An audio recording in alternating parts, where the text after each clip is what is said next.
डालकर एक प्रकाश स्तंभ की भांति हमारा हर कदम पर मार्गदर्शन उन्होंने किया है। मैं principal ma'am professor Harpreet Kaur को आमंत्रित करती हूँ कि वे प्रेरणाप्रद उद्बोधन के द्वारा हमारा मार्गदर्शन करें। Professor Harpreet Kaur ma'am. नमस्कार।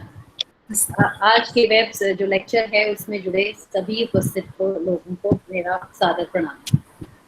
आज के जो स्पीकर हैं प्रोफेसर शशि तंवर, प्रेसिडेंट वेल्स, तो उनका मैं बहुत बहुत हार्दिक स्वागत करती हूँ। नमस्कार मैडम। इसके साथ ही जो है हमारा संस्कृत डिपार्टमेंट जो आगे से आगे कार्य करने के हेतु तत्पर रहता है, उनकी जो हेड हैं डॉक्टर आशा रानी और उनकी जो टीम है, जिन्होंने आज का वेबिनार के बारे में सोचा और जो टॉपिक है जो बहुत ही खूबसूरत है, balance is the best art of living in Indian philosophy. अगर हम भारतीय जो है फिलॉसफी को देखें या हम इसको इतिहास में देखते हैं या शुरू से हम देखें तो जो है भारतीय परंपरा जो है जिसमें गंभीरता, जो बैलेंस है, संतुलन है, इन सब बातों का बहुत ही महत्व है। अगर हम वैदिक सभ्यता को देखें तो उसमें भी इन सब बातों पे जोर दिया जाता था और अपने समाज को जो बाहरी लोगों के साथ जोड़ने या फिर बाकी जो दूसरे देशों के साथ जोड़ने के लिए बहुत ही हम तत्पर रहते थे। आप देखिए कि हमें तभी वसुधैव कुटुंबकम जो है हमारा जो नारा रहा है शुरू से, और इतिहास में बहुत से संत भी हुए हैं।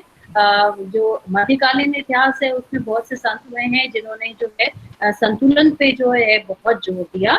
और इसी संदर्भ में मैं गुरु नानक देव जी का जो है कथन है या उनकी जो फिलॉसफी है उसको जो है उजागर करना चाहती हूँ आपसे कि उन्होंने संतुलन को कैसे जो है मनुष्य के जीवन का जो है आधार स्तंभ माना है। देखिए गुरु नानक देव जी शुरू से जब उन्होंने कहा कि ना वरना मुसलमान, उसके बाद एक लंबी उदासी पे चल पड़ते थे। इन लंबी उदासियों में उन्होंने जो वहाँ के लोगों को जो वहाँ जो परंपराएं, रूढ़ परंपराएं थी, उनको जो बिखेरने का प्रयत्न किया। उन्होंने कहा ये बिल्कुल ठीक नहीं है कि हम जो है परंपराओं में त्रस्त होकर के धर्म के जो उसको हम भूल जाते हैं। तो हमें धर्म पे जो है जोर देना चाहिए या मनुष्य के आचरण को जो है उन्होंने सबसे आधारभूत कहा। जो है उन्होंने कहा सत्य तो जरूरी है लेकिन जो सत्य पे आधारित आचरण है वो बहुत जरूरी है। और इसके साथ में आप देखिए कि उन्होंने जो उदासियां की, उससे पहले जो चल रहा था कि योगियों का बोलबाला था समाज में। जब योगियों का बोलबाला था तो योगी जो थे वो समझते थे कि दूर दराज देशों में जाकर के छिपने से या पर्वत पर बैठने से या शमशान घाट में जो बैठने से या अपने शरीर को कष्ट देने से जो है आप जो आध्यात्मिक जो शांति है प्राप्त कर सकते हैं। लेकिन ये सब बातें जो है गुरु नानक देव जी ने इन सब बातों का जो है खंडन किया। उन्होंने कहा कि अपने शरीर को कष्ट देने से नहीं, परंतु शरीर को जो है आप शारीरिक कार्य तो करेंगे, आप जो काम है सारे रोजमर्रा के वो भी करेंगे, लेकिन एक समाज में जो है एक मूल्यों का उन्होंने जो है बहुत ही श्रेष्ठ स्थान दिया। सामाजिक मूल्यों का उन्होंने उत्थान किया और उन्होंने योगियों की जो है परंपरा को खंडन करते हुए गृहस्थ जो है उसके बारे में प्रचार किया। और आप भी वो गृहस्थ जो है बन के रहे, मतलब कि वो भी थे और उन्होंने लंबी उदासियां भी करी जब वो अपने परिवार को छोड़ के चले जाते थे, लेकिन उसके बावजूद भी वो आगे परिवार में रहते थे और स्थान पे अपने अंतिम जो 18 वर्ष है वहाँ उन्होंने गृहस्थ जीवन दिया। तो आप देखिए कि उन्होंने समाज में गृहस्थ द्वारा एक संतुलन स्थापित किया। गृहस्थ जो न केवल मनुष्य में संतुलन स्थापित करता है लेकिन जो समाज में भी संतुलन स्थापित करता है। अगर सारे ही लोग छोड़ करके पर्वतों पे चले जाएंगे तो समाज का क्या होगा। तो इसीलिए उन्होंने जो है एक सम जो है जो दृष्टि का जो है उसको उजागर किया।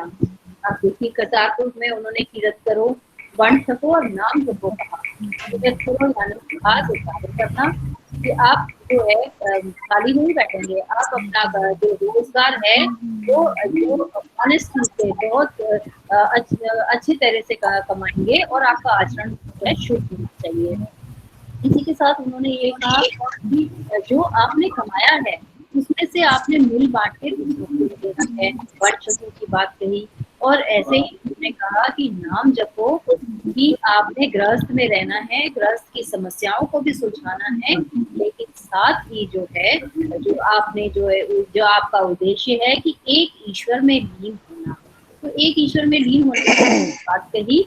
और तो आप देखिए कि कितना खूबसूरत जो उन्होंने फॉर्मूला दिया, हमारी जो है सामाजिक भी आर्थिक है समस्याओं को सभी का जो है संतुलन हमें देता है।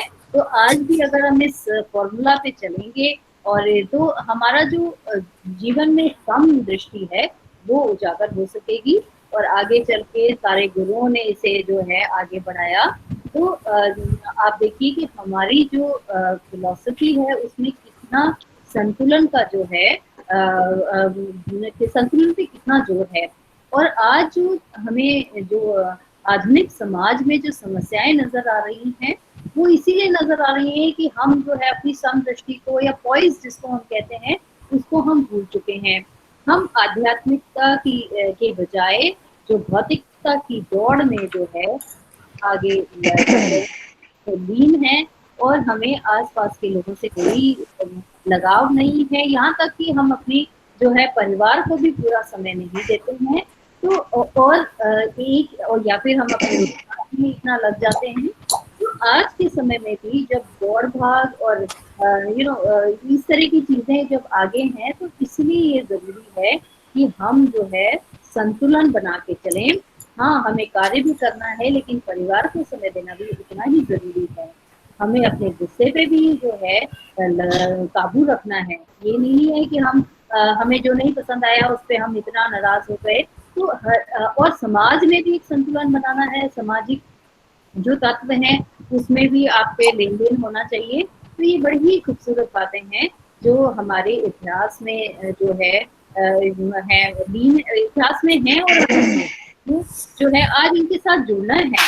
और आज का जो वेबिनार है मैं समझती हूँ कि हमें जो कुछ शांति भी प्रदान करेगा और हमें इतिहास के बारे में भी कुछ बताएगा कि इतिहास में हमें कैसे जो है सम या संतुलन की बात कही थी। और आज जब कोविड जो आतंक या महामारी हुई है तब इस समय हमें अपने मन पे संतुलन बहुत जरूरी है। मन पे संतुलन हम कैसे बनाते हैं ये हमें देखना है कि चाहे हम मेडिटेशन करते हैं या लोग या भगवान ईश्वर में जो है आराधना करते हैं, हम अपने परिवार के साथ समय बिताते हैं या हम कुछ पुराने जो है हमारी हॉबीज हैं उनके बारे में हम उनकी तरफ जो है हमारा रुझान हो जाता है। चाहे कुछ भी हो हमें अपने आप से भी संतुलन बनाना है। और समाज में जो आज जो मुश्किलें फैली हुई हैं उसके लिए भी हमें कुछ करना चाहिए। तो आज जो है संतुलन की जो आवश्यकता है बहुत जरूरी है। और मेरे समझ से जो आज की जो कोविड की समस्या भी इसीलिए आई क्योंकि मनुष्य ने जो है खो दिया था इसमें, क्योंकि मनुष्य ने जो है अपने संतुलन को बिल्कुल खो दिया था। तो आप देखिए हमने पर्यावरण का ह्रास कर दिया। हमने आज देखिए पर्यावरण कितना खूबसूरत है, हमें आवाज आती है और बहुत जो खूबसूरत पल हैं ये सब जो हमारे सामने आते हैं। तो इसीलिए जो है हमें संतुलन को हमें बनाए रखना चाहिए। और आज जो वक्ता है तो इसके बारे में आपके अपने विचार सामने रखी। तो धन्यवाद। Thank you ma'am. मैम ने गुरु नानक देव के द्वारा उनके वक्तव्य के द्वारा उनका उदाहरण प्रस्तुत करके संतुलन पर एक विशिष्ट ज्ञान हमें प्रदान किया और ये भी बताया कि आज हम जिस महामारी के दौर से गुजर रहे हैं उसका मुख्य कारण ये संतुलन में ही असंतुलन की ही स्थिति के कारण ये कोविड की समस्या से हम लोग गुजर रहे हैं। आज आध्यात्मिकता के बजाय मनुष्य भौतिकता की ओर अग्रसर हो गया है। इस कारण ये संतुलन जो है हमारे जीवन में बहुत आवश्यक है। थैंक यू मैम, बहुत विस्तृत जानकारी हमें बैलेंस को लेकर संतुलन को लेकर के दी है। प्राचार्य महोदया के उद्बोधन के पश्चात मैं संस्कृत विभाग की विभागाध्यक्षा डॉक्टर आशा रानी मैम को आमंत्रित करती हूँ कि वे आज के लेक्चर के विषय पर प्रकाश डालते हुए उसकी एक रूपरेखा प्रस्तुत करें। Doctor Asha Rani ma'am. माननीय विशिष्ट अतिथि प्रोफेसर शशि तिवारी महोदया, प्राचार्य प्रोफेसर हरप्रीत कौर महोदया, समस्त विभागीय सदस्य, अन्य मित्रगण व मेरे रिटायर्ड टीचर, छात्रगण व सभी श्रोताओं का मैं हार्दिक अभिनंदन करती हूँ। जैसा कि आप सब जान चुके हैं, आज के वेब लेक्चर का विषय है भारतीय दार्शनिक परंपरा में संतुलन ही है जीने की कला। संस्कृत विशेष के तृतीय वर्ष में डीएससी में एक पेपर पढ़ाया जाता है, संतुलित जीवन की कला। इस विषय को पढ़ाते हुए मैंने अनुभव किया कि पाठ्यक्रम में जीवन से संबंधित विषयों का होना निश्चित रूप से अत्यंत आवश्यक है, क्योंकि ऐसे ही विषय छात्रों का सर्वांगीण विकास करने में सहायक होते हैं। इस विषय को पढ़ाते हुए मैंने जिन तथ्यों को समझा उसी का सार रूप में आपसे साझा करूंगी। विस्तृत रूप में तो हम शशि मैडम को सुनेंगे। जीवन सुख दुख, लाभ हानि, हंसना रोना, ईर्ष्या द्वेष आदि का नाम है। जीवन को समझने वाला ही जीवन जीता है, ना समझने वाला जीता नहीं, मरता है। जीवन मिल गया तो जीना आ गया, ऐसा नहीं है। जीवन को सुचारू रूप से चलाने के लिए संतुलन की आवश्यकता है, क्योंकि सृष्टि चक्र का आधार भी दिन रात संतुलन पर ही आधारित है। दिन रात, जन्म मरण, श्वास प्रश्वास आदि संतुलन पर ही आधारित है। अब संतुलन क्या है? समता, समत्व भाव। समत्व भाव से युक्त ना होने के कारण अधिकांशतः लोगों का जीवन असंतुलित बना रहता है, क्योंकि अपने परिवेश से वो ऐसी मानसिक अवस्था का निर्माण कर लेते हैं जिसके परिणाम स्वरूप जब हम सुखी होते हैं तो खुशी से पागल हो जाते हैं, स्वयं को सम्राट समझने लगते हैं, और जब दुखी होते हैं तो उदासीन हो जाते हैं। निंदा होती है तो घबरा जाते हैं, प्रशंसा होती है तो फूले नहीं समाते। इस प्रकार ये सारे द्वंद्व हमारे चित्त को विषम बनाए रहते हैं, और ये संसार इसी विषमता का परिणाम है कि मनुष्य की आवश्यकताएं जैसे जैसे बढ़ती हैं तो प्रतिस्पर्धाएं आरंभ हो जाती है, अपेक्षाएं बढ़ने लगते हैं, और जैसे जैसे अपेक्षाएं बढ़ती हैं तो वो दुख का कारण बनती है। इस कारण तो खोजते समझते जीवन बीतता चला जाता है। तो जीवन को संतुलित ढंग से जीने के लिए सबसे पहले आवश्यक है स्वयं को जानना। व्यक्ति स्वयं से प्रारंभ करते हुए स्वयं तक पहुंचना चाहता है, किंतु स्वयं को नहीं जानता, तो वह स्वयं है आत्मा। भारतीय दर्शन का भी परम लक्ष्य है आत्म साक्षात्कार। आत्मानम विद्धि, आत्मा को जानो। आत्म अज्ञानता ही दुख का कारण है, और दुख का निवारण होते ही आनंद की अनुभूति होने लगती है। संसार में सारे पदार्थ, सभी वस्तुएं आत्मा के लिए प्रिय होती है, इसलिए आत्मा से प्रिय संसार में कुछ भी नहीं है। तो आत्मा का ही श्रवण मनन और निधिध्यासन करना चाहिए, क्योंकि आत्मा के दर्शन विज्ञान से ही सब कुछ जाना जा सकता है। और दूसरा पॉइंट मैं कहूंगी, संतुलित जीवन के लिए है कंसंट्रेशन अनिवार्य है। योग दर्शन में कहा गया है कि चित्त की वृत्तियों का निरोध ही योग है। अब निरोध क्या है? नियंत्रण है। अब चित्त को एकाग्र करने में सहायक है, और उसी का निरंतर अभ्यास हमें संतुलित करता है, और प्रसन्न चित्त ही एकाग्र होने में सक्षम होता है। उसी का योग दर्शन में सहज सा उपाय बताते हैं। वो क्या कहते हैं कि सुखी व्यक्ति के साथ ईर्ष्या द्वेष नहीं, मित्रता का भाव रखें। दुखी के साथ करुणा का, पुण्यात्मा के साथ प्रसन्नता का, दुष्टात्मा के साथ उपेक्षा का भाव रखने से जीवन में संतुलन बना रहता है। और अष्टांग योग में बताए गए यम नियम हमारी दैनिक जीवन शैली को संतुलित करते हैं, और धारणा ध्यान हमें चित्त को एकाग्र होने की विधि बताते हैं। तीसरा पॉइंट मैं इसमें कह सकती हूँ कि हम अपने आचरण से अथवा अपने व्यवहार को शुद्ध करके भी जीवन को संतुलित कर सकते हैं, और इसी को भगवत गीता में कर्म से, भक्ति से, ध्यान से और योग के माध्यम से, ज्ञान योग के माध्यम से समझाया है। कर्म किए बिना हम एक क्षण भी नहीं रह सकते हैं, क्योंकि प्रकृति के नियमों से बद्ध होकर हमें कर्म करना ही पड़ता है। तो कैसे कर्म करें? निष्काम भाव से, फल की इच्छा से रहित होकर कर्म करें, क्योंकि आसक्ति ही बंधन है और अनासक्ति संतुलन है। और संतुलित जीवन जीने वाला सुख दुख, सर्दी गर्मी, जय पराजय, यश अपयश, जीवन मरण, भूत भविष्य की चिंता न करके केवल कर्तव्य समझकर कर्मों को करता है। और यही कर्मों की कुशलता है, और कुशलता ही नियंत्रण है, और नियंत्रण ही संतुलन है। इसी प्रकार भक्ति का आधार भावना है, और भावना में जो समर्पण का भाव है वो भी संतुलन को दर्शाता है। कि जब हम स्वतः कुछ त्यागते हैं तो क्या होता है? अहंकार से रहित होते हैं और हम संतोष का अनुभव करते हैं, और ये जो संतोष है ये भी संतुलन को बनाता है। और ध्यान हमारे चंचल मन को संतुलित करता है, इच्छा भय और क्रोध से रहित कर हमारे मन बुद्धि को नियंत्रित करता है, और यह नियंत्रण ही संतुलन है। ज्ञान हमें विकारों से रहित कर आत्म संयम में प्रवीण बनाता है। ज्ञानी व्यक्ति सब भूतों में आत्मा को और आत्मा में सब भूतों को देखता है, और वह आत्मा से आत्मा में संतुष्ट हुआ स्थिर बुद्धि कहलाता है। और ये जो स्थिर बुद्धि है यही संतुलन है। इस प्रकार संसार में जो कुछ भी है सब कुछ ईश्वर से व्याप्त है, और इसलिए कहा गया है उपनिषद में कि उसका त्याग पूर्वक भोग करो। ये जो त्याग का भाव है ना, ये भी हमारी अपेक्षाओं को संतुलित करता है। और लॉकडाउन के पीरियड में इसका हमने अच्छे से अनुभव किया है। और अंत में यही कहूंगी, ज्यादा समय न लेते हुए, कि स्वयं को सर्वस्व मानना अहंकार है, और सर्वस्व में स्वयं का बोध संतुलन है। और संतुलन ही हमें उत्कृष्ट जीवन जीने की कला सिखाता है। धन्यवाद। Thank you ma'am. मैम ने विषय की एक विस्तृत रूपरेखा हमारे सामने प्रस्तुत की है। एक गहन जानकारी मैम ने हमारे समक्ष प्रस्तुत की।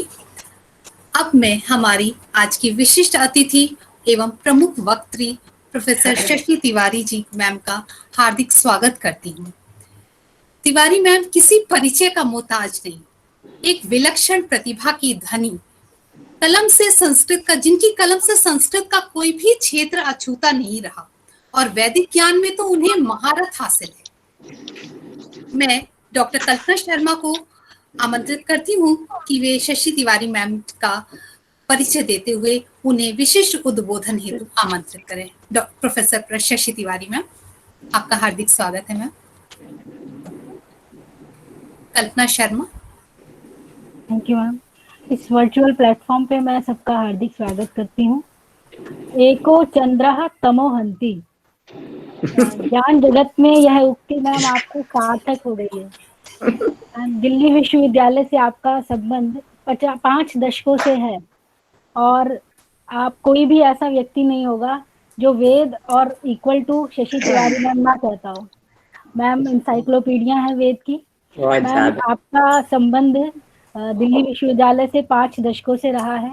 मैत्री महाविद्यालय में आपका अध्यापन क्षेत्र रहा। साथ साथ आप अमेरिका के ऑर्लैंडो में हिंदू यूनिवर्सिटी ऑफ अमेरिका के अंतर्गत आपने पढ़ाया, और अभी वहाँ पर एडजंट प्रोफेसर भी हैं। मैम दिल्ली विश्वविद्यालय के 15 से अधिक शोध छात्रों ने आपके अंडर सुपरविजन में एमफिल पीएचडी की उपाधि प्राप्त की।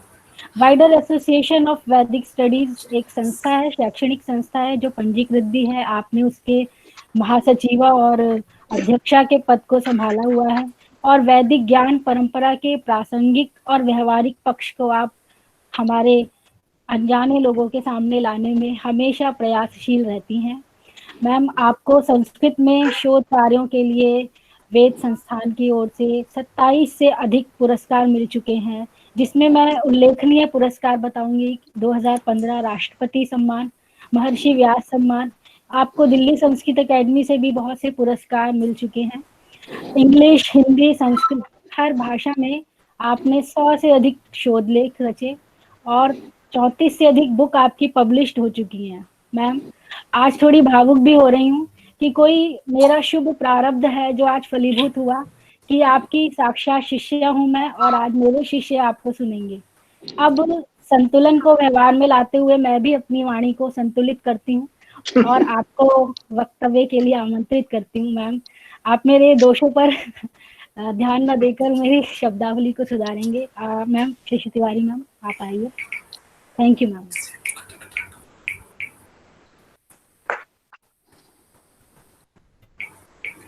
सह नाववतु सह नौ भुनक्तु सह वीर्यं करवावहै तेजस्विनावधीतमस्तु मां विद्विषावहै। माता सुंदरी कॉलेज में उपस्थित के इस आयोजन में उपस्थित हुए दिल्ली यूनिवर्सिटी के विभिन्न कॉलेजेस के लोग, माता सुंदरी के अपनी फैकल्टी के लोग, विशेष रूप से आपकी आदरणीय प्रिंसिपल महोदया, जिन्होंने बहुत सुंदर तरीके से गुरु नानक देव जी के सिद्धांतों और उनके विचारों में जो संतुलन की बात थी जिसको रखा था यहाँ पर, बहुत ही अच्छे से विस्तार से रखा था।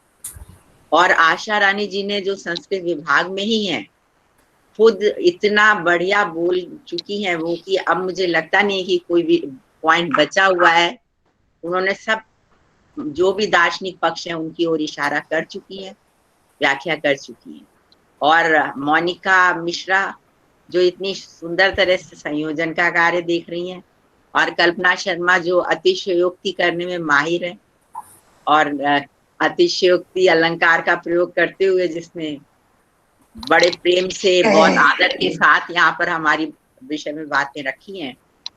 और सभी जो दूर से भी यहाँ पर जुड़े हैं, कुछ ऐसे लोग मुझे दिख रहे हैं, तो सबको मैं बहुत बहुत अभिवादन और अभिनंदन करती हूँ। और आज के जो विषय रखा गया उसके बारे में कुछ विचार यहाँ रखने का प्रयत्न करती हूँ। विषय रखा गया है balancing is the best art of living, यानी संतुलन ही है जीने की कला, जीवन की कला।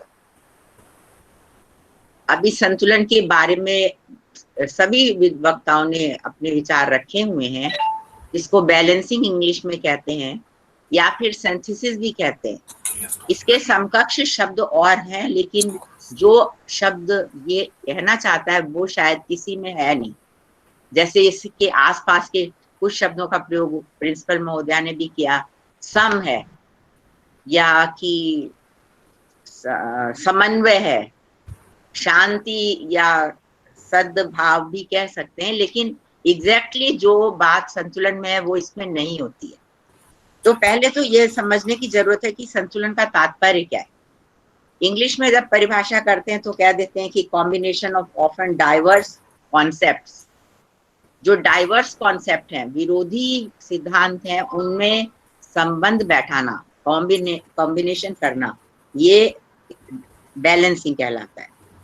एक दूसरी परिभाषा के मुताबिक a way in which we live and reflect different elements. Different माने विविध प्रकार के जो तत्व हैं उनको हम रिफ्लेक्ट करते हैं जिस तरीके से, that way is called balancing. तो बैलेंस अगर आप प्रयोग है उसका हम चलने में करते हैं, बोलने में, सभी क्रियाओं में करते हैं। चलने सबसे ज्यादा बैलेंसिंग का प्रयोग किया जाता है और चलने में दो पैरों का प्रयोग किया जाता है। और संस्कृत पढ़ने वाले सब लोग इस श्लोक को जानते हैं, चलत तेकेन पादेन तिष्ठत तेकेन बुद्धिमान। जो दो पैर हैं भगवान ने हमें दिए, उनमें से जो बुद्धिमान है वो एक पैर से चलता है और एक पैर रहता है। अंदरूनी है कि वो अपनी संस्कृति से जुड़ा रहता है और एक पैर से आधुनिकता की ओर बढ़ता जाता है, एक से प्राचीनतम, एक से आधुनिक। लेकिन चलने की क्रिया में भी इसका उपयोग हम कर सकते हैं। चलत एकेन पादेन तिष्ठत एकेन बुद्धिमान। याद कीजिए, जब हम चलते हैं तो एक पैर हमारा पृथ्वी पर होता है, धरती पर होता है, और हम दूसरे पैर को उठाते हैं। जब हम दूसरे पैर को उठाते हैं तब तक पहला पैर बहुत स्थिरता के साथ रखा रहता है। जब दूसरा पैर स्थिर हो जाता है तो हम पहले पिछले वाले पैर को उठाते हैं और उसको आगे करते हैं। जब तक उसको आगे करते हैं वो पैर उस जमीन पर उसके पूरे शरीर के वेट को लेता है। तो इसको बैलेंसिंग कहते हैं। या फिर तराजू को देख सकते हैं आप, वहां पर तो लगा ही हुआ है तोलने का मापक, वो जो कांटा होता है। तो बैलेंस का मतलब है जो डिफरेंट दो पड़ले हैं उनको बराबर बराबर करना, या बराबर करने के आसपास उसको लाना, इसको बैलेंस कहते हैं। तो ये एक सिद्धांत हुआ, और इस सिद्धांत का प्रयोग हम जीवन में कैसे करते हैं। अब नट की बात यहाँ करने की जरूरत नहीं है। सर्कस में आपने देखा होगा, रस्सी पर नट जो है वो संतुलन हाथों से कर रहा है, पैरों से नहीं कर रहा है, वो हाथों से कर रहा है। तो संतुलन करने के लिए चेष्टा पूर्वक प्रयत्न यत्न करना पड़ता है। ये एक ऐसा कठिन मगर बहुत महत्वपूर्ण सिद्धांत है जो हम अपने दर्शनों में जगह जगह पर बहुत स्थानों पर देखते हैं, जिसमें इसका प्रयोग किया जाता है। वैसे तो जैसे अभी बात की आशा रानी जी ने, जो डाइवर्स हमारे एलिमेंट्स हैं, हमारी क्रियाएं हैं, उनमें भी हम देखते हैं। सो के जागना, खाना पीना, 2 क्रियाएं हो रही है ना, उनमें बैलेंस रखना पड़ रहा है। धूप छां, धूप से छां में आए, छां से धूप में गए, गर्मी से ठंडे में गए, ठंडे से गर्मी में गए। तो शीतोष्ण, ये जो डिफरेंट क्रियाएं हो रही है, इनमें संतुलन एकदम से नहीं हो रहा है। सर्दी से गर्मी में आप एकदम से गर्म नहीं हो रहे हैं, थोड़ी थोड़ी देर बाद हो रहे हैं। इसका अगर सबसे अच्छा उदाहरण दिया जाए संतुलन का, जो हम सबको समझ में आता है और हमने हर वर्ष देखा है, वो हमारा ऋतु चक्र है। ऋतु चक्र में जो ऋतु है, 6 ऋतुएं हैं संस्कृत में, और उन 6 ऋतुओं में जो शरद ऋतु और वसंत ऋतु है, उसकी बात यहाँ पर कर रहे हैं। शरद ऋतु वो ऋतु है जो गर्मी से सर्दी की ओर जा रही है, जो अक्टूबर के महीने के आसपास होती है। और जो ये वसंत ऋतु है, जो अभी मार्च और अप्रैल में हुई, वो सर्दी से गर्मी की ओर आ रहे होते हैं। लेकिन इस काल में द्रुमा सुपुष्पा सलिलम स पद्मम स्त्रिया सकामा पवना सुगंधी सुख प्रदोषा दिवसाश्च रम्या सर्वम प्रियम चारुतरम वसंते। कालिदास जी ने कहा कि बहुत ना गर्म होते हैं ना ठंडे होते हैं, शीतल मंद सुगंध हवा बहने लगती है, सारा वातावरण सुवासित हो जाता है, पानी शुद्ध और साफ हो जाता है। तो ये ऐसा ऋतु चक्र का वो महीना है, वो मास है जब संतुलन है, पूरी तरह से संतुलन है। शीत और उष्ण में, शीत से उष्णता की ओर जा रहे हैं, इसलिए संतुलन है। उधर शरद में हम गर्मी से सर्दी में जा रहे हैं, इसलिए संतुलन है। और आप ध्यान करिए, इन्हीं दोनों ऋतुओं में नवरात्र होते हैं, शक्ति की आराधना होती है, जिसको नवरात्र में शक्ति पूजा कहते हैं, दुर्गा पूजा कहते हैं, और शक्ति संचयन किया जाता है। तो जो बात प्रिंसिपल महोदया ने की थी, संतुलन से शक्ति का अर्जन होता है, हमारी शक्तियां बढ़ती हैं। और इसीलिए शायद आयुर्वेद में इन ऋतु चक्र के इन 2 मास में व्रत का विधान किया गया। व्रत रखेंगे, पूजा करेंगे, शक्ति की आराधना करेंगे, तो आगे के 6 महीनों तक के लिए स्वास्थ्य शरीर और स्वस्थ मन का अर्जन हम कर लेंगे। इस तरह की बातें आयुर्वेद में लिखी हुई हैं। तो ये एक संतुलन का दृष्टांत हमने दिया। ऋतुओं को देखें तो जो कि बीच का समय है दोनों के, जैसे अगर जो लोग वेद का स्वर पढ़ते हैं, समाहारा स्वरिता, स्वरित समाहार को कहते हैं, उदात्त से अनुदात की ओर जा रहे होते हैं, वो समाहार स्वरित कहलाता है। अब वो कितना है, दोनों बराबर है या कि क्या है, इस तरह की 2 तरह की व्याख्या वहां पर की जाती है। तो जब एक से दूसरे में जाएंगे तो थोड़ा सा इसका आएगा, थोड़ा सा आगे का आ जाएगा, जो आने वाला है उसका आ जाएगा। तो दोनों के बीच का जो है, जैसे चलते समय मैंने बोला, एक पैर थोड़ा उठने जैसा हो रहा है, एक पैर थोड़ा रखने जैसा हो रहा है, तो वो जो उसी में बैलेंस करना है, डाइवर्स एलिमेंट्स में बैलेंस करना है। ये जो एलिमेंट्स हैं, कर्म भी हो सकते हैं, गुण भी हो सकते हैं, सिद्धांत भी हो सकते हैं, जीवन की परिस्थितियां भी हो सकती है, जीवन के अनुभव भी हो सकते हैं। तो उनमें बराबर हम कॉम्बिनेशन करते चलना, this is an art, and if we are able to do that, we are successful to get that art point, then we are successful in leading a good life. तो इसलिए उसको आर्ट या जीवन की कला के रूप में आजकल हम परिभाषित करते हैं। जीवन जब आता है तो उसके भी देखें तो 2 पक्ष हैं, एक तो सृष्टि है जो दुनिया बनी, और एक हम जीवन बना। तो जो शरीर बना या जीवन बना, आप देखिए सृष्टि जो के लिए आपने पढ़ा हुआ है सांख्य दर्शन, 3 गुण, 3 गुणों में जब समअवस्था होती है तो सृष्टि नहीं है। जैसे ही विषम अवस्था हुई, गुणों में विषमता हुई, विक्षोभ हुआ, हलचल हुई, सृष्टि उत्पत्ति हुई। शरीर के लिए, स्वास्थ्य के लिए बोला जाता है 3 वात पित्त और कफ होते हैं। ये त्रिदोष कहलाते हैं। इनकी सम अवस्था होनी चाहिए, यानी 33%, 33.3%, 33.3%, ऐसे करके तीनों को होना चाहिए, ये सम अवस्था है। और जब इनमें से कोई भी ज्यादा कोई भी कम हो जाएगा तो विषम हो जाएगा, तो इसी को दोष कहते हैं, तभी इसका नाम त्रिदोष है। तो शरीर की स्वस्थता नहीं रहेगी। तो ये जो सम और विषम है वो तो हमारे सृष्टि का भी आधार है और हमारे शरीर की उत्पत्ति का भी आधार है। अब जीवन पर आइए, जीवन किसको कहते हैं? जीवन का देखें तो जीवन उसकी आयु, उसका लक्ष्य, उसका रास्ता, 4 चीजें हो गई। जीवन क्या है? जो हम जन्म से लेकर मृत्यु तक का जो सारा हमारा कालखंड है उसको आयु कहते हैं। कामना की गई वेद में कि जीवे में श्रद्धा शतम, 100 वर्ष की हमारी आयु हो। इस हिसाब से वो टाइम टेबल बनाया 25-25-25 करके। गृहस्थ आश्रम आपको अभी प्रिंसिपल महोदया ने बताया भी।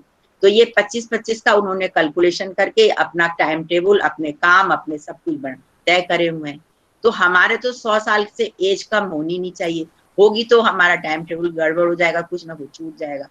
तो इसके लिए फिर एक जीवन यात्रा करनी है जिससे कि वो हो सके। तो एक लक्ष्य निर्धारित होना चाहिए। अब लक्ष्य बनाने से तो होता नहीं है, उस पर रास्ते पर चलना पड़ता है। एक लक्ष्य होता है, एक मार्ग होता है। हमने तय कर लिया कि हमें कैनॉट प्लेस जाना है, किस रास्ते से जाना है ये तय करना पड़ेगा। तो जीवन में भी हमने लक्ष्य निर्धारित करा, अब किस रास्ते से चलना है वो निर्धारित करेंगे। पहले क्या तय होगा? पहले लक्ष्य तय होगा, फिर मार्ग तय होगा। आजकल लोग क्या करते हैं? मार्ग तय कर लेते हैं, हम तो ऐसे ही चलेंगे भैया।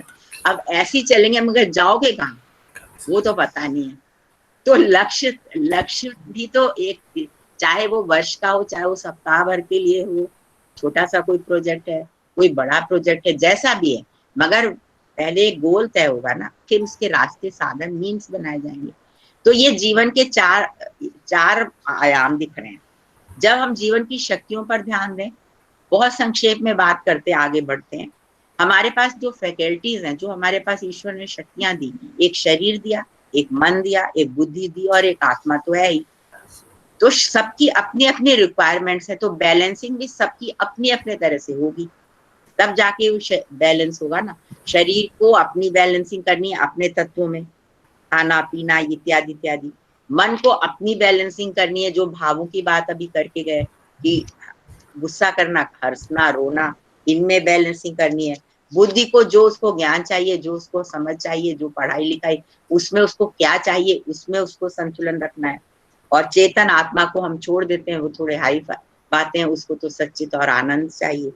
तो ये चीजें जो हैं, ये देखने की बात है कि ये हमारे पास ये सब चीजें हैं जिससे हमने आगे अपने शरीर और अपने जीवन को चलाना होता है। जो योग की बात की गई, योग जो है वो संतुलन नहीं है मगर उसके समकक्ष है। योग चित्त वृत्ति निरोधा, चित्त की वृत्तियों के निरोध को योग कहते हैं। योग मतलब ऐसे यूनियन होता है, जोड़ना होता है, आत्मा को परमात्मा से जोड़ना, शरीर को मन से जोड़ना, मन को प्राण से जोड़ना, वो जो उसकी विविध क्रियाएं है ना अष्टांग योग की, तो जोड़ने को कहते हैं। एक से दूसरे को जोड़ते चलेंगे, आगे बढ़ते चलेंगे, ये योग कहलाता है। लेकिन चित्त वृत्ति निरोध जो है, ये इंपॉर्टेंट बात है। चित्त जो है ये मन नहीं है, उसकी वृत्तियों में निरोध करना, उसकी जो फ्लक्चुएशंस ऑफ माइंड है उनको स्टेबलाइज करना, उनको रिस्ट्रिक्ट करना, उनको रोकना। हर समय मन के अंदर कुछ कुछ होता रहता है, कुछ होता रहता है। एक का भी मन चुप नहीं रहता, जब तक कि लेटे होते हैं बिस्तर में, जाते हैं सोने से पहले तक मन चलता रहता है। तो इसकी ये जो वृत्तियां, जैसे आप समुद्र की किनारे खड़े होते हैं तो आप लहरें देखते हैं, लहरें आएंगी जाएंगी, आएंगी जाएंगी, बिना कुछ किए आएंगी, बिना कुछ किए जाएंगी। ऐसे ही मन के अंदर कुछ उठता रहता है, कुछ जाता रहता है, फिर उठता है फिर जाता है, जिस तो ठहरता नहीं है, ठहरता नहीं है। आपके मन में, हमारे मन में, सबके मन में होता है। इसको चित्त वृत्ति कहते हैं, वृत्तियां कहते हैं। इनका रुकावट होना चाहिए, इन पर कंट्रोल होना चाहिए। तो ये योग की परिभाषा पतंजलि ने योग दर्शन में पहले सूत्र के अंतर्गत दी हुई है और इसमें हमें जो रास्ता है वो और लक्ष्य दोनों का आभास होता है। अब मैं सीधे सीधे उन सिद्धांतों या बातों की ओर चलती हूँ जो हमारी भारतीय दार्शनिक परंपराओं में संतुलन को दिखा रही हैं। सबसे पहले तो वेद को ही लेना पड़ेगा, और वेद का अर्थ आपको पता है ज्ञान होता है, और वेद जब स्वयं ज्ञान है तो ज्ञान की महत्ता को तो वो परिभाषित कर ही रहा है। न ज्ञान के बिना कुछ नहीं होगा, ऋते ज्ञानस्य न मोक्षः, ज्ञान के बिना तो कुछ होगा नहीं। ज्ञान कांड कर्म कांड, वेद के दो पक्ष भी रखे गए हैं, संहिता इत्यादि और उपनिषद इत्यादि और ब्राह्मण आरण्यक, सब ध्यान में करिए। कर्म कांड या तो कर्म बताता है या तो ज्ञान बताता है, तो दो चीजें बता रहा है वेद। आगे आप आएंगे जब ईशावास्य सबने पढ़ा हुआ है, नहीं तो आगे पढ़ेंगे आप, वो उपनिषद जो कि यजुर्वेद का ही एक हिस्सा है, वो प्रथम मंत्र में ज्ञान की महत्ता बता रहा है और दूसरे मंत्र में कर्म की महत्ता बता रहा है। पूरा स्पष्ट रूप से गांधी जी तो ये कहते थे, अगर पूरा हिंदू धर्म के सारे शास्त्र खो जाएं और ईशावासी के ये दो मंत्र बचे रह जाएं, तो हम पूरा हिंदू धर्म फिर से खड़ा कर सकते हैं, पूरे शास्त्रिक विवेचन फिर से खड़े हो सकते हैं। ईशावास्यम इदम सर्वम यत् किंचित जगत्याम जगत तेन त्यक्तेन भुंजीता मागृथ कस्य स्विद्धनम। सब कुछ में जितना भी जगती में जगत है, जितना भी चलायमान है, चेतन आत्मक है, सब में वो स्थित है। इसलिए ना लालच करो और त्याग पूर्वक भोग करो, इस तरह का इसका अर्थ किया जाता है। ये ज्ञान मार्ग है। अगर ये नहीं कर सकते तो दूसरा रास्ता, कुर्वन्ने भी कर्माणि जिजी विशेष शतम समा एवं त्वयिना नेथुस्सी न कर्म लिप्यते नरे। फिर तो 100 साल जीने की कामना करो तो कर्म पूर्वक करो, कर्म को करते हुए करो, और इसके अलावा कोई रास्ता नहीं है जिससे कि तुम कर्म के बंधन से लिप्त ना हो। बंधन नहीं लिखा है, कर्म से लिप्त ना हो। ये पहली स्थान है वेद में पूरा लिप्य थे जहां प्रयोग किया गया। तो गीता इसी का पूरा विस्तार करती है। श्री कृष्ण ने अपना मौलिक चिंतन किया, निष्काम कर्म योग बनाया, लेकिन उसका मूल बीज यहीं पर मिलता है। कर्म लिप्त नहीं होते, अटैच नहीं होते, जो आजकल हम कंप्यूटर में अटैचमेंट कर देते हैं, वो अटैच नहीं होते, यानी कि कर्म के फल अटैच नहीं होते अगर हम कर्म को इस प्रकार से करेंगे तो ये कर्म मार्ग बताया, दूसरे मंत्र में कर्म मार्ग बताया। और तीसरे में अगर आप ध्यान से देखें, असुरिया नाम ते लोका अंधेन तमसावृता नास्ते प्रेत्य अभिगच्छन्ति ये के चात्म हनोजना। जो ना ये करते हैं ना वो करते हैं, ना तो ज्ञान पर चलते हैं ना तो कर्म पर चलते हैं, उनकी गति क्या होती है, वे असुर्य लोकों में जाते हैं, अंधेरे से घिरे हुए लोकों में जाते हैं, और उनको तो हम आत्महंता कहते हैं। आत्महंता मतलब सुसाइड करने वाला नहीं, आत्महंता मतलब जो अपने को इग्नोर करते हैं, जो सेल्फ, इन्होंने कहा आत्मानम विद्धि, आशा रानी ने कहा, तो आत्मानम विद्धि मतलब they are not even inclined to know about themselves, they are not interested in self realization. तो आत्मा का ही हनन करते हैं, स्वयं का ही नुकसान करते हैं, क्योंकि ना तो वो ज्ञान पर चलते हैं ना तो वो कर्म पर चलते हैं। तो इस प्रकार से संक्षेप में पूरा सार ज्ञान और कर्म का क्या है वो ईशावास्य ने बता दिया था। अब आप आइए आगे कठोपनिषद पर, जो कृष्ण यजुर्वेद का उपनिषद है, बहुत प्रचलित और प्रसिद्ध मंत्र हैं, जिसमें श्रेयस और प्रेयस को लेकर, या फिर ईशावास्य में विद्या और अविद्या को लेकर उनको फिर से कटने का आदि है। पहले उन्हीं को देख लेते हैं। विद्या और अविद्या कहते हैं, विद्या का दूसरा फल है, अविद्या का दूसरा फल है, ये 9वें मंत्र में बता रहे हैं। अन्यते विद्या अन्यते अविद्या, अविद्या से दूसरा फल मिलता है, विद्या से दूसरा फल मिलता है। और अगर आपने मुंडक पढ़ा है तो आपको पता है, विद्या माने जो ब्रह्म विद्या और अविद्या माने जो सांसारिक विद्या। तो इसका फल दूसरा है, अविद्या का फल दूसरा है, यानी संसार मिलेगा, और पराविद्या या ब्रह्म विद्या का फल दूसरा है, उसे मोक्ष मिलेगा, ब्रह्म मिलेगा। तो जब वो कह रहे हैं कठोपनिषद में कि एक का फल उसके फल से भिन्न है, मतलब दोनों के फल होते हैं लेकिन दोनों के फल अलग अलग होते हैं। अब आपको जो फल चाहिए वो आप करेंगे क्या, लेकिन नहीं, उन्होंने बोला आगे जाके दूसरे मंत्र में या तीसरे मंत्र में, 11वें मंत्र में बोला, जो कि तीसरा मंत्र है, उसमें कहते हैं विद्याम च अविद्याम च यस्तद्वेद उभयम स अविद्यया मृत्युम तीर्थवा विद्यया अमृतम अश्नुते। जो विद्या और अविद्या दोनों को साथ साथ जानता है, सह उभयम सह, दोनों को साथ साथ जानता है, वो एक से मृत्यु को पार करता है और दूसरे से अमरता को पाता है। तो आपको यहाँ पर इससे बढ़िया कहीं बैलेंसिंग का कोई उदाहरण नहीं मिलेगा शायद पूरे वैदिक वाङ्मय में, कि दोनों को ही, दोनों के फल हैं, दोनों कुछ ना कुछ करेंगे। सीधे सीधे ब्रह्म विद्या जो है वो ब्रह्म तक पहुंचाएगी, और जो अविद्या है वो संसार के सुखों तक पहुंचाएगी। एक से संसार मिलेगा, एक से परलोक मिलेगा, एक से भगवान मिलेगा, एक से दुनिया मिलेगी, एक से यहाँ के सुख मिलेंगे, एक से वहां के। लेकिन चाहिए आपको कि दोनों को जोड़कर आप करें। अभी के लिए तो ये चाहिए, बाद के लिए तो वो चाहिए, तो इसलिए दोनों को जोड़कर करें। दोनों की, यही कठोपनिषद में भी उन्होंने कहा, यही संभूति और असंभूति को जोड़ने की बात की गई। तो ये उभयम सह जो है, ये आपका समन्वय का सिद्धांत है, जो कि हमारा वेद ने और उपनिषदों ने उसको विस्तार से प्रतिपादित करते हुए हमें बताया। इसी क्रम में हमने आपको वेद, फिर ईशावास्य, फिर कठोपनिषद, और अब चौथा आपको शास्त्र ले जाते हैं श्रीमद् भगवद गीता। श्रीमद् भगवद गीता आपका दूसरा अध्याय आप सब लोग बड़े अच्छे से पढ़ते हैं, जिसमें कि भगवान श्री कृष्ण ने पहले आत्मज्ञान का वर्णन किया है और फिर कर्म योग का वर्णन किया है, और सांख्य योग नाम उस अध्याय का रखा गया है। तो ये जो अध्याय है, इसमें कृष्ण ने क्या बोला है, 40 के श्लोक के आसपास वो बोलते हैं, कृष्ण अर्जुन को कहते हैं, ऐशा के अभिता सांख्य योगे बुद्धि इमाम। अभी तक मैं तुम्हें सांख्य की बुद्धि बता रहा था, अब तुम योग की बुद्धि सुनो। यानी अभी तक मैं तुम्हें ज्ञान मार्ग बता रहा था, अब तुम कर्म मार्ग सुनो। अर्जुन कहता है, आप कभी ज्ञान की बात करते हैं, कभी कर्म की बात करते हैं, कभी आप कहते हैं ज्ञान कर्म से श्रेष्ठ है, और कभी मुझे कहते हैं तस्मात् युद्धस्व भारत, तुम लड़ने जाओ, लड़ने जाओ, लड़ो लड़ो, उठो उठो, लड़ो लड़ो। तो कर्म करो के लिए कहते हैं, और बार बार कहते हैं कि ज्ञान श्रेष्ठ है। तो क्या है ये, मैं तो कंफ्यूज हो रहा हूँ, मुझे फिर से बताइए।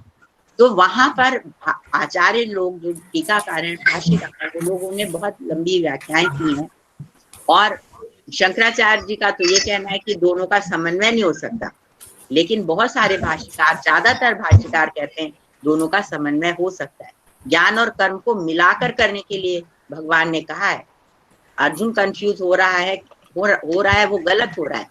उन्होंने तो दोनों को मिलाकर करने के लिए कहा है। और एक बड़ा छोटा सा दृष्टांत वहां पर है, भाष्यकार ने दिया है, जैसे अगर आयुर्वेदाचार्य के पास कोई जाए, किसी को पित्त निकल आए, और वो जाए वैद्य के पास कि मुझे आप उपचार बताइए, तो वैद्य को कहेंगे मधुरम शीतलम चा भोक्तव्यम, तुम्हें मीठा और ठंडा खाना चाहिए। तो क्या रोगी उनसे पूछेगा, वैद्य जी ठंडा खाऊं कि मीठा खाऊं? नहीं पूछेगा ना। इसका मतलब है कि वैद्य ने कहा है कि ऐसी वस्तु खाओगे जो ठंडी भी होगी और मीठी भी होगी, ना कि उसने कहा या तो ठंडा या तो मीठा। तो ऐसे ही कृष्ण ने उपदेश दिया है, दोनों मिला के करने हैं, ज्ञान भी करना है और कर्म भी करना है। अभी तुम युद्ध में खड़े हो तो लड़ाई लड़ो, उसके बाद ज्ञान भी करते रहना, दोनों जीवन में करने हैं, दोनों का संतुलन रखना है। यही उन्होंने गीता में उपदेश दिया है। तो हम लोग ज्यादातर भाष्यकार ये दोनों का समन्वय मानते हैं, कर्म को छोड़ नहीं सकते। बहुत से लोग कहेंगे कर्म जैसे निष्काम कर्म करो, कृष्ण खुद भी कहते हैं मुझे क्या करने को है, मैं भी तो लगातार कर्म कर रहा हूँ, और कैसा कर्म कर रहा हूँ, यहाँ तो मैं सारथी बना हुआ हूँ, और सारथी का तो कोई फल होता नहीं है, ना उसे हार से मतलब, ना जीत से मतलब। तो वहां पर भी वो निष्काम कर्म कर रहे हैं। सारथी मतलब निष्काम कर्म, जिसको कि लड़ाई में इधर से लेना है ना उधर से लेना है। तो ये जो गीता है, इसने वेद के, उपनिषद के जो सिद्धांत था उसी को और स्पष्टीकरण करते हुए ये बता दिया कि ज्ञान यानी कि वो आत्मा की वो मरता नहीं है इत्यादि इत्यादि, वो सब तो करना ही है, समझना ही है, लेकिन उसके साथ साथ आपको हमेशा कर्म करते रहना है, कभी भी एक क्षण बिना कर्म के नहीं रहना है।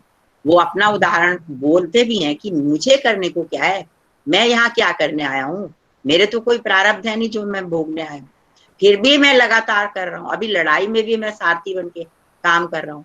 तो मैं जब चुप नहीं बैठता, बिना काम के नहीं बैठता, तो दुनिया के लोग कैसे बैठ सकते हैं? वही जो गुरु नानक देव जी का बोल के आपकी प्रिंसिपल महोदया बहुत सुंदर तरह से गई कि गृहस्थ तो बनना ही है, गृहस्थ बन के भी नाम जपना है, दोनों में संबंध स्थापित करना है, दोनों में बैलेंसिंग करना है, और तभी आप जीवन की परिपूर्णता की ओर बढ़ सकेंगे। तो ये ज्ञान और कर्म का समन्वय या ज्ञान और कर्म का बैलेंसिंग, ये बहुत इंपॉर्टेंट बात है जिसको ध्यान में रखना है। अब मैं 2-3 पॉइंट और हैं जो थोड़े छोटे में बोलूंगी टाइम को ध्यान में रखते हुए।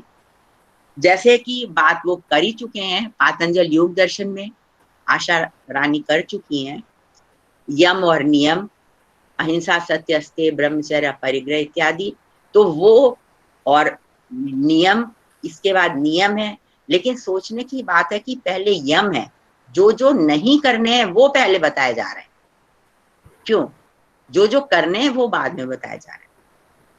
हिंसा नहीं करनी है, झूठ नहीं बोलना है, चोरी नहीं करनी है, ये पहले बोले जा रहे हैं, क्योंकि ये बड़ा मनोवैज्ञानिक है। आदमी जो सहज प्रकृति में कर्म करता है वो यही गलत वाले करता है, तो गलत वालों को रोकना पहले जरूरी है। अगर वो रुक जाएंगे, चोरी नहीं करेगा तो अपने आप अस्तेय हो जाएगा, हिंसा नहीं करेगा तो अपने आप अहिंसा हो जाएगी, अगर झूठ नहीं बोलेगा तो अपने आप सत्य हो जाएगा। तो इसलिए वेद की ये भाषा भी ध्यान रखने योग्य है कि वहां पर निषेध भी करते हैं, विधि भी करते हैं, निषेध भी करते हैं। असतो मां सतगमय, अंधेरे में नहीं रोशनी में जाओ, पहले ना वाला बोल रहे हैं, तमसो मां ज्योतिर्गमय, मृत्योर मां अमृतम गमय। बच्चा, माँ जो है बच्चे को सिखाना शुरू करती है, तो अगर गौर से आप देखें तो सबसे पहले वो ना वाले वाक्य बोलती है, ना बेटा इसको ना छू, ना बेटा इसको ना छू, इधर नहीं जाना, इधर नहीं जाना, गिर जाओगे। तो ना वाला जो है वो पहले समझाया जाता है, बाद में क्या करना है वो समझाया जाता है। डोंट डू, डू, दो चीजें हैं, तो इनमें भी बैलेंस रखने की जरूरत है। और ये चरित्र या भावों के संतुलन की बात हो चुकी है। हंसना और रोना, क्रोध करना और मनाना, द्वेष करना और राग करना, इनमें भी बैलेंसिंग करनी। चाणक्य या किसी राजनेता ने, राजशास्त्र के प्रणेता आचार्य ने ये कहा कि राजा में अनुशासन होना चाहिए। कितना अनुशासन कि कोई भी उसके पास घुस जाए ऐसी हिम्मत ना करे, जिसका बनाया राज दरबार में चला गया, राजा के आगे खड़ा हो गया, नहीं, अनुशासित राजा होना चाहिए। फिर साथ में उन्होंने ये भी कहा कि इतना राजा को सरल होना चाहिए कि कोई भी चाहे राजा से मिलना और उसको रोका ना जा सके, मतलब जो मिलना चाहता है वो मिल सके, इतना सरल होना चाहिए। और इतना अनुशासित होना चाहिए कि हर कोई उनसे मिलने की हिम्मत ना कर सके। तो ये बैलेंस है, भावों का बैलेंस है, उनके अनुशासन और उनके व्यक्तित्व और उनके चरित्र के गुणों का बैलेंस है।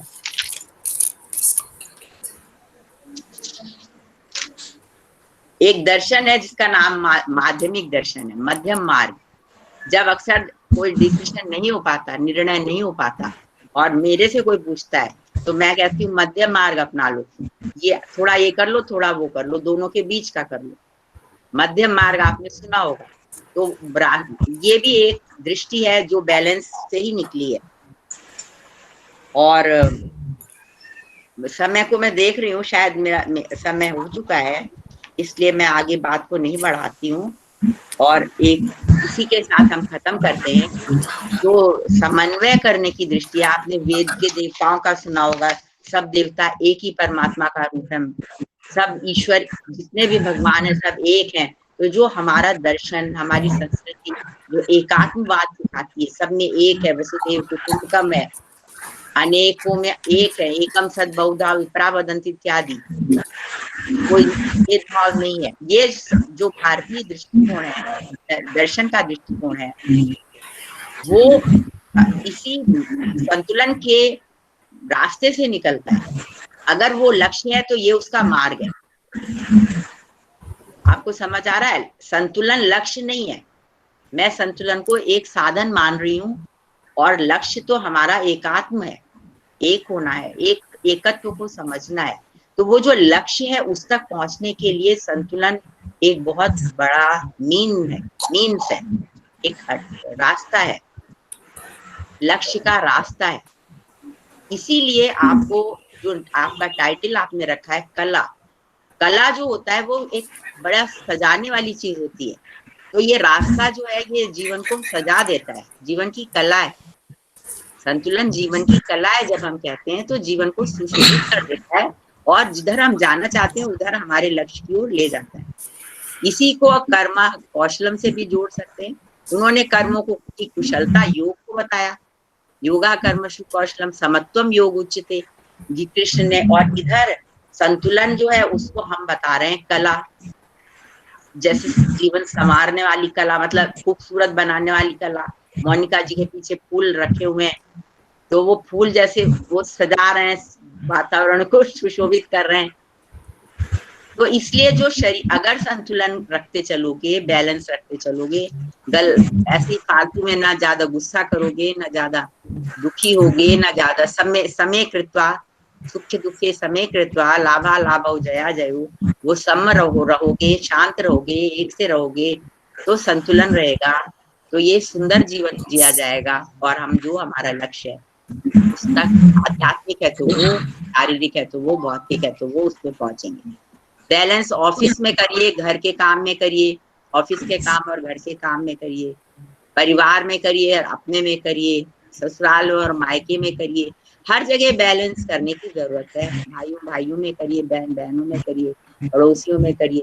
तो संतुलन जो है वो हर समय बैलेंसिंग करते चलना है, खुद अपना डगर बनाना है और मजबूती से पैर को रखना है। तो सबकी सफलता की शुभकामनाओं के साथ मैं अपनी वाणी को विराम देती हूँ। Itisha. Thank you ma'am. Ma'am ने अपने वक्तव्य के द्वारा वेद, उपनिषद, व्याकरण, दर्शन सभी का दृष्टांत प्रस्तुत करते हुए संतुलन पर अपना एक विशिष्ट उद्बोधन प्रस्तुत किया। Thank you ma'am. मैम ने ये भी बताया कि लक्ष्य तक पहुंचने के लिए संतुलन एक माध्यम है और जिसके द्वारा हम लक्ष्य पर पहुंच सकते हैं। मैम ने ऋतु चक्र, संतुलन का दृष्टांत और समाहार स्वरित के द्वारा व्याकरण का, त्रिदेव, सम विषम, जीवन, योग, चित्तवृत्ति का निरोध इत्यादि समस्त वक्तव्यों को हमारे समक्ष प्रस्तुत किया। अब इस प्रकार अब ये कार्यक्रम हमारा समाप्ति की ओर अग्रसर हो चुका है।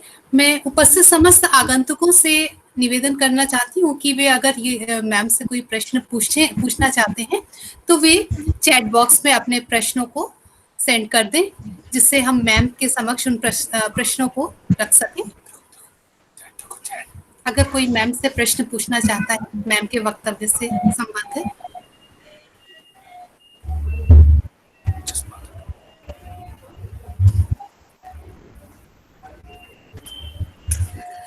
सोनम ने एक प्रश्न पूछा है कि मनुष्य को कौन सा कार्य करना चाहिए कि सृष्टि का संतुलन सुचारू रूप से बना रहे।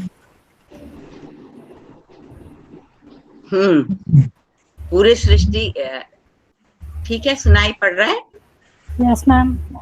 प्रश्न तो बहुत फैला हुआ है। सृष्टि का संतुलन कोई व्यक्ति के एक के कार्यों से नहीं होगा। सिर्फ जैसे मैंने बताया वेद की भाषा में विधि और निषेध कि कम से कम दखल नहीं करना चाहिए, उस प्रकृति के जो कार्य हैं उनमें दखल नहीं करना चाहिए, उनके नियमों में दखल नहीं करना चाहिए। तो इससे हम उसमें उसका जो संतुलन है उसमें अपना सहयोग देते हैं।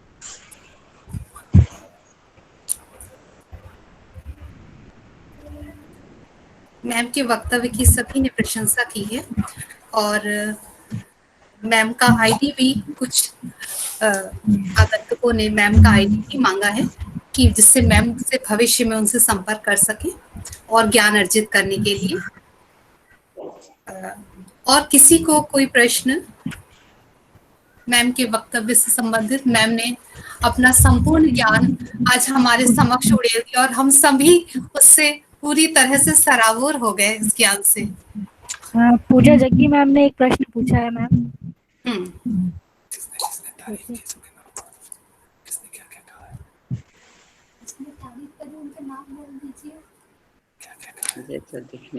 पूजा जग्गी मैम ने बोला है, please ask and request doctor Shashi Tiwari for her email ID और any other means of future communication and knowledge exchange. I will be highly obliged.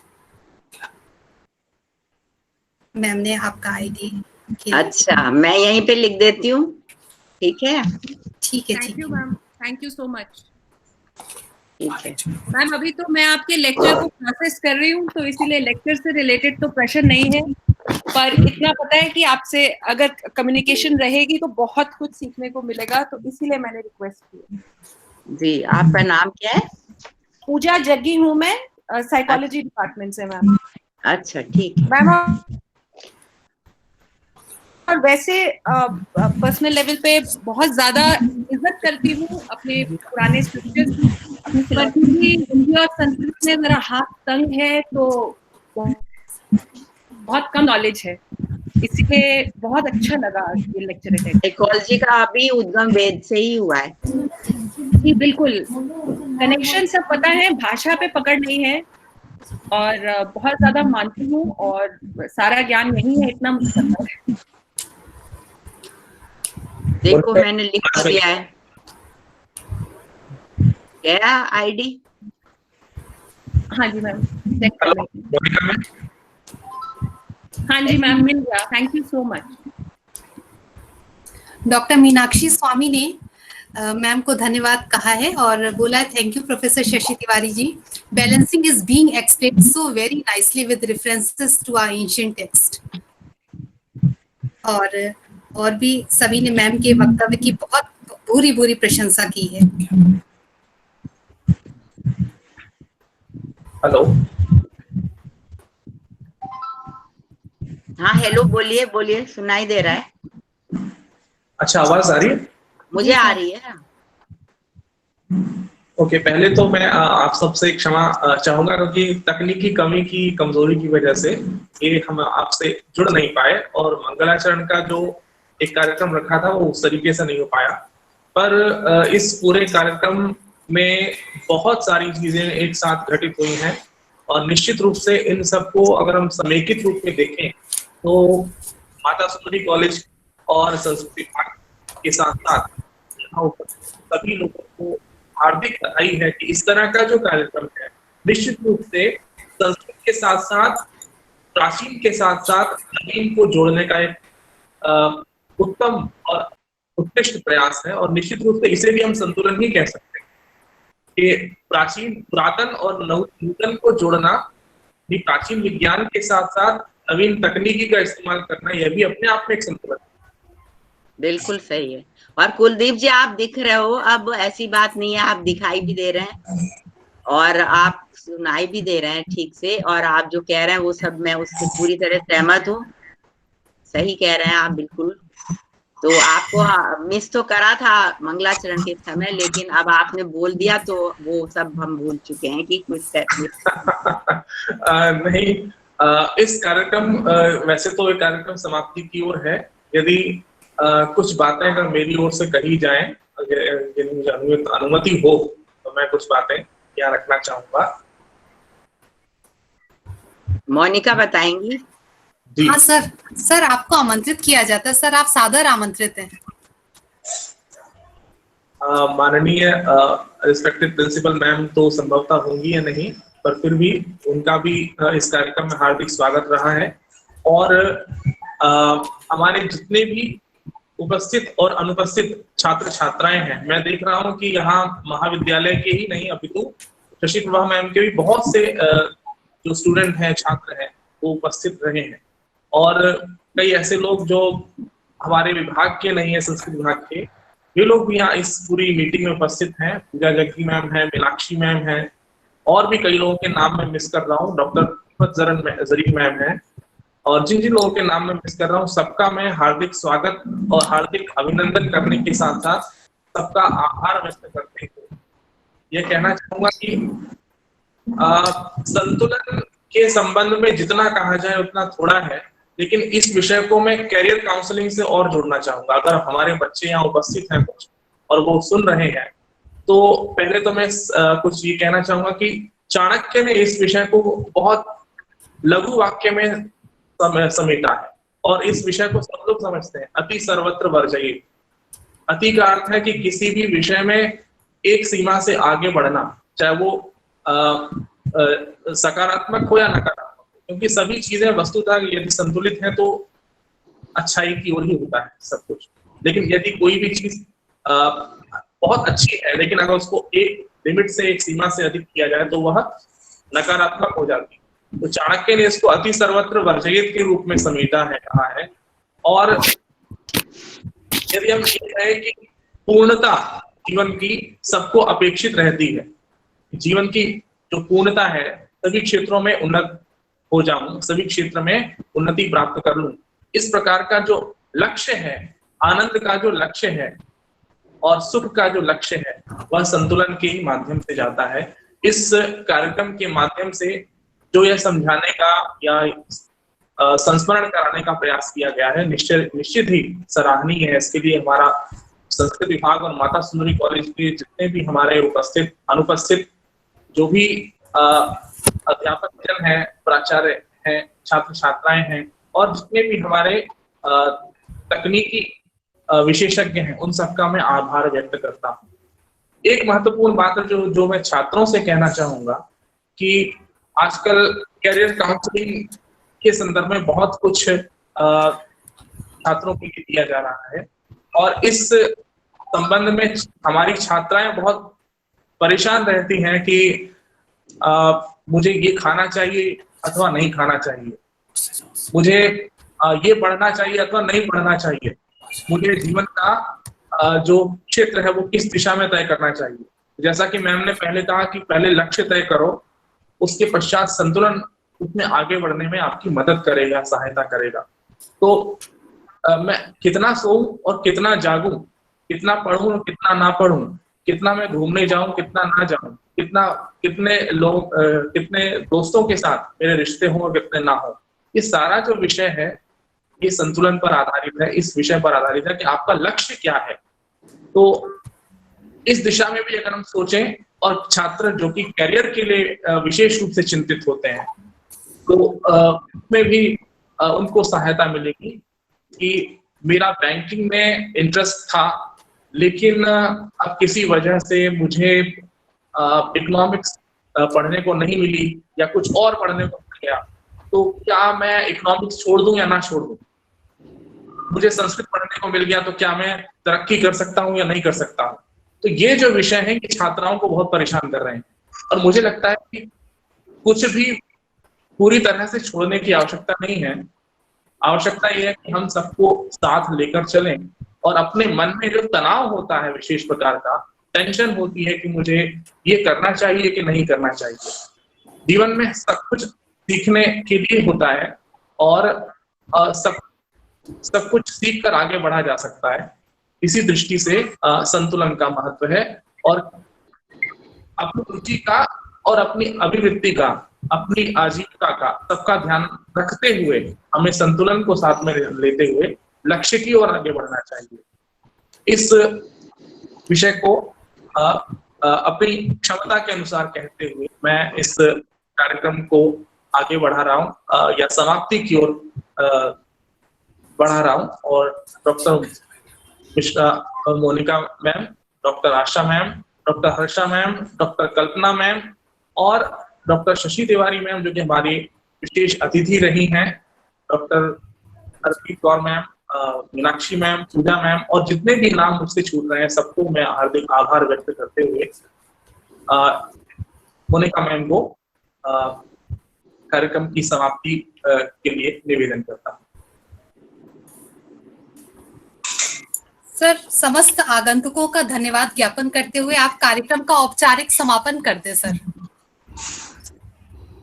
कार्यक्रम औपचारिक रूप से समाप्त हो ही चुका है। आप सबको बहुत बहुत बधाई के साथ साथ बहुत बहुत आभार और मैं ये अनुभव करता हूं कि आगे यदि इस प्रकार के कार्यक्रम आयोजित किए जाते रहे तो बहुत कम श्रम में और बहुत कम समय का अपव्यय किए हुए बहुत अधिक लाभ अर्जित किया जा सकता है, ऐसी हमारी आशा है।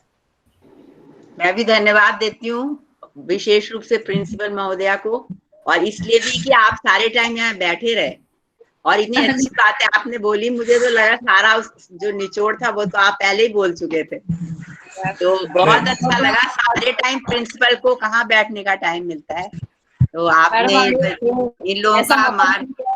हाँ जी, कि आपका बहुत अच्छा लगा, वक्तव्य बहुत अच्छा लगा और बहुत सी बातें उसमें वो कवर थी और जो मैं कहती हूँ कि जो जीवन का निचोड़ है उसका, तो अगर हम उसको समझें तो हमारे जीवन को हम बहुत अच्छा बना सकते हैं। धन्यवाद मैडम आप और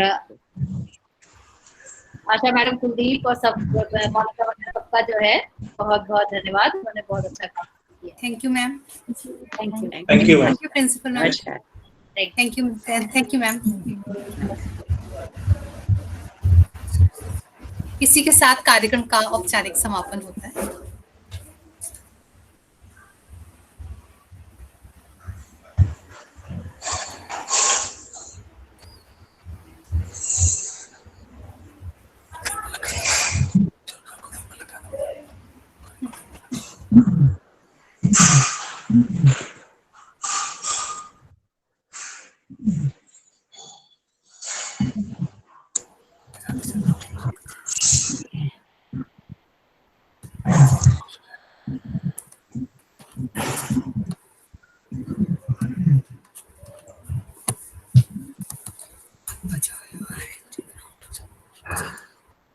समापन में गणेश जी को नहीं बजाया जाता है।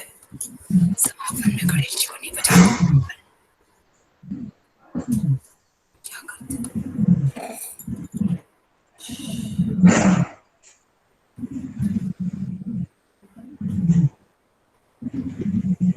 मैसेज में डायरेक्ट तो सभी को बहुत धन्यवाद। सभी को बहुत धन्यवाद। सब लोग जा सकते हैं।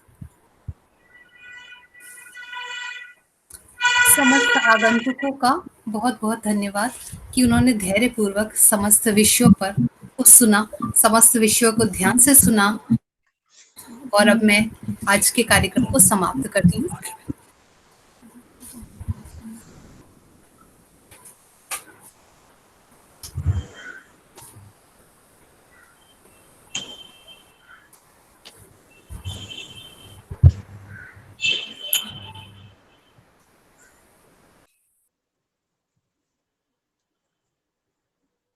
हेलो।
हेलो।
मैया मेरी, मैया मेरी।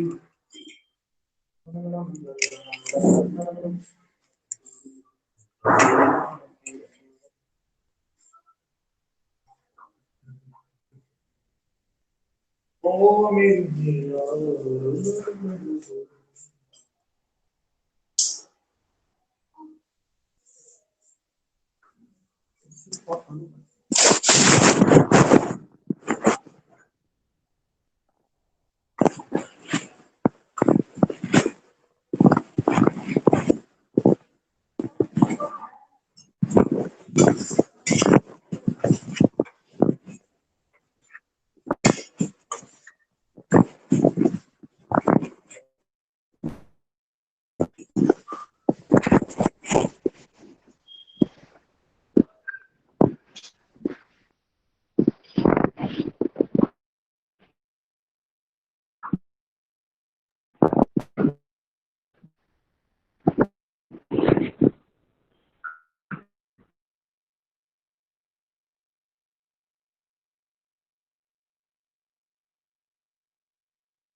कान में मेरा